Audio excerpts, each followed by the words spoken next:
You should be grateful he puts up with you, Shelby, my mother-in-law, said sharply, her tone full of disdain.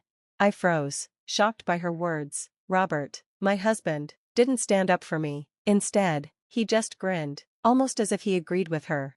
Enough is enough, I yelled, my heart racing. Little did I know, that moment was only the start of the nightmare that Robert and his mother had planned for me.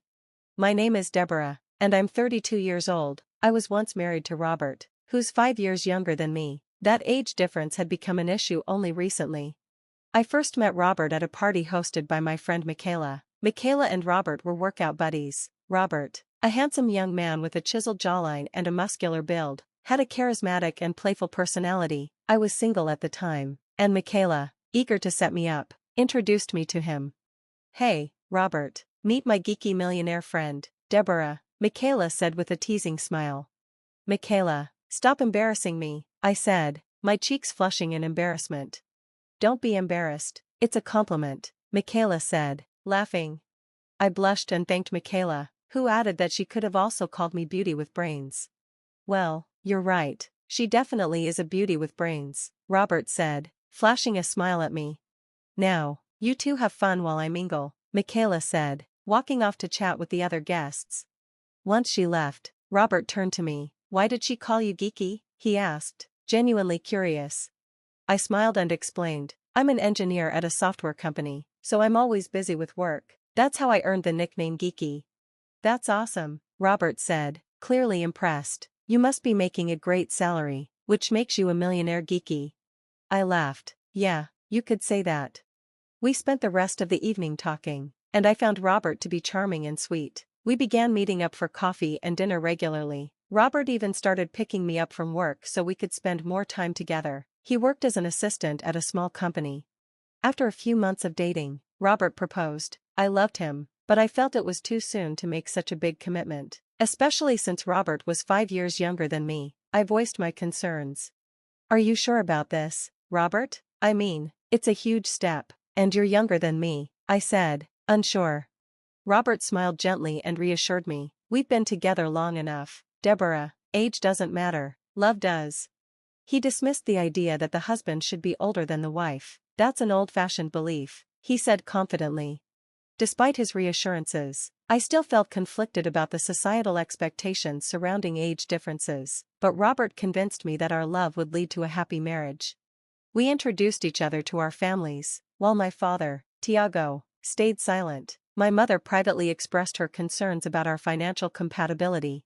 Deborah, are you sure about this? My mother asked one evening. You know, men can sometimes struggle with the financial imbalance. I reassured her. We've talked about finances, Mom. Robert isn't bothered by me earning more than him. But she frowned. Just be careful, money can cause problems in ways you might not expect. Her words made me realize I hadn't discussed Robert's finances in detail, though I was financially independent. I remembered Robert had asked about my salary before proposing, but I brushed it off, excited about starting our married life. Our honeymoon in Hawaii, courtesy of my company, was wonderful. We relished being together. However, after a month of marital bliss, Robert sat me down one evening. Deborah, I need to ask you for a favor, he said, his tone serious. What's wrong, Robert? Is everything okay? I asked, feeling uneasy. Not exactly. My parents are struggling. They live in a second-floor apartment with no elevator, and they're getting older. The stairs are becoming too much for them, he explained. I sympathized. Have you considered moving them to a ground-floor apartment or somewhere with an elevator? I suggested. I have, but they want something more permanent, Robert replied. I was thinking of building them a house. I was surprised. Building a house? That's a big expense, Robert. Are you financially prepared for that, or do you plan to take out a loan? Robert hesitated. Actually, I was hoping you could lend me the money to do it. I was taken aback. Robert, that's a large amount. I'm not sure I can just lend you that much, I said, trying to stay calm. It shouldn't be an issue for you, Deborah. You have a stable income, Robert insisted, sounding frustrated. I was torn. I didn't want to refuse outright, so I suggested, let me think it over, okay? This is a big decision. Robert reluctantly agreed. Okay, but I hope you'll say yes. That night, I lay awake, weighing his request. Lending my savings for his parents' house felt like a huge risk. I had worked hard to save for my own future. Could I really hand that over? The next morning, as I was heading to work, Robert hugged me and reminded me he was waiting for my decision, proposing we discuss it over the weekend since he was running late. I found myself in a tough spot and wasn't sure what to do. Seeking advice, I spoke to a colleague who suggested I formalize the arrangement by creating a contract and having Robert sign it to ensure he would repay me. That seemed like a smart move to avoid any issues in the future. When I got home, I told Robert the first could lend him the money, but he would need to repay me within 2 years. Surprisingly, Robert agreed to the terms. I insisted he sign official documents, making it clear that I would take legal action if he failed to repay me. Robert burst out laughing. "You're serious?" he asked, astonished. "Yes, I'm very serious," I replied firmly. I presented the papers to Robert. After giving me a skeptical glance, he reluctantly signed the documents. Despite finalizing the deal, I couldn't shake my doubts, especially considering Robert's modest income. Things took a strange turn afterward. Robert began coming home late and neglecting household chores. When I confronted him, he brushed off my concerns with a vague excuse of being busy with work. Over time, I noticed my feelings for him fading. On weekends, he was often nowhere to be found, supposedly overseeing the construction of his new house or caring for his parents. Suspicious and frustrated, I finally decided to confront him directly. "Robert, you've been acting strangely and seem to be living off me. What's going on?" I asked, clearly upset. He defensively responded, "Living off you? That's a bit harsh. You've been relying on my income since we married, and you haven't contributed a thing to the household," I pointed out. "Since when have you ever earned enough to support us both? Your salary barely covers your expenses," I countered, surprised by his response. "You knew what I earned when we got married," he replied casually. "Then why did you marry me?" I asked, completely taken aback. "I'm not in the mood for an argument," Robert said, brushing me off. "I'm looking forward to the housewarming tomorrow." "That house was built with my money, and you didn't even tell me about the party," I shouted. "Oops, I must have forgotten," he replied nonchalantly. "Feel free to come by if you want," he added, walking away as if nothing happened. Anger surged through me, but I forced myself to calm down. A few hours later, my mother-in-law called about the party. "So, are you coming?" she asked coldly. I knew Robert must have pressured her to invite me. Given her previous indifference toward me, I didn't want to go, but I feared they'd gossip about me being jealous if I didn't show up. So, I reluctantly agreed to attend, but only for a short time. When I arrived, the entrance was decorated with flowers, and Robert and his mother were greeting guests. She looked surprised to see me. "I didn't think you'd come," she said, her voice dripping with hostility. Robert, noticing the tension, quickly ushered me inside. Once in, I saw my father-in-law sitting alone. He greeted me warmly and expressed genuine gratitude.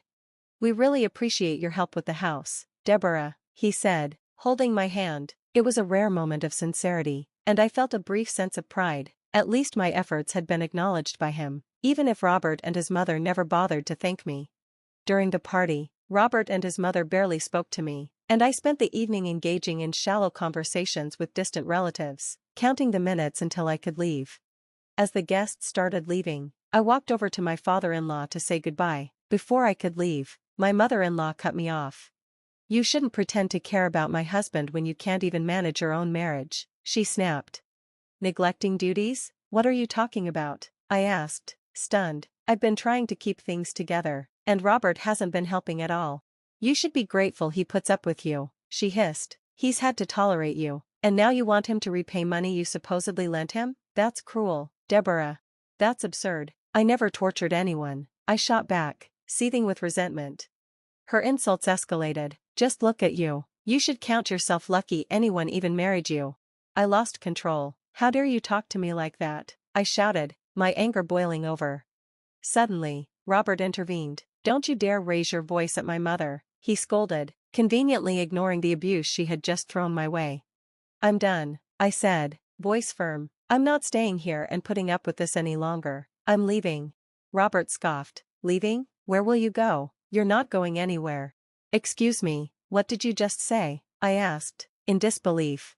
Robert glared at me. "I refuse to live with someone like you. You've been depending on my income all this time, and now you're calling me trash? You're pathetic, Deborah. You knew you could never get a man like me, not with your age and looks. That's why you married me, even though I don't earn much, so don't complain about money now," he concluded.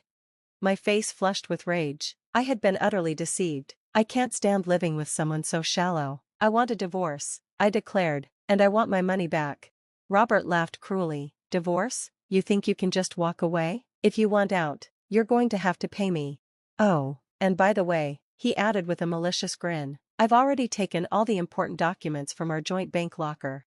I stood there, stunned and betrayed. How had I let this happen? I left the house, numb with disbelief, and went straight to the bank. There, I discovered the missing documents. The bank log revealed that Robert had accessed our joint account, which I had contributed to exclusively. Checking my wardrobe, I realized even the copy of the agreement I had kept there was gone. It became clear to me how Robert had meticulously orchestrated this marriage. He had shown interest in me only because of my salary, living off my earnings and manipulating me into lending him money for his new house. Now, he was casting me out and had even stolen the signed agreement. Despite everything, I was relieved that I had kept the original documents safe at my parents' house, and I had copies in my bank and wardrobe. I had trusted my instincts, and it had paid off. I called my mom and recounted everything. Enraged, she said, "We should sue Robert and his mother for what they've done to you. I never trusted him." "Why didn't you tell me?" I asked, shocked. She sighed. "It wasn't my place, but I always had my doubts. I should have spoken up sooner."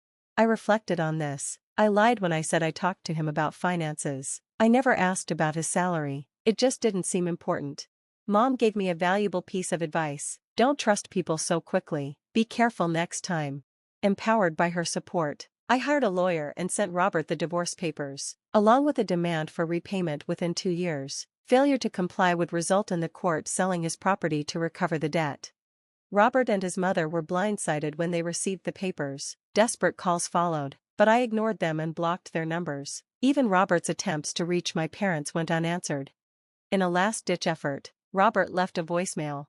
"I'm so sorry," his voice trembled. "I love you, please forgive me. It was all my mother's idea. She made me do it. I know I made mistakes, but can't we work things out?" I deleted the voicemail and blocked his number. Despite his lawyer's attempts to reduce the owed amount by 60%, I remained resolute and ignored his requests. After everything he had done, I wasn't going to forgive him or let him off the hook.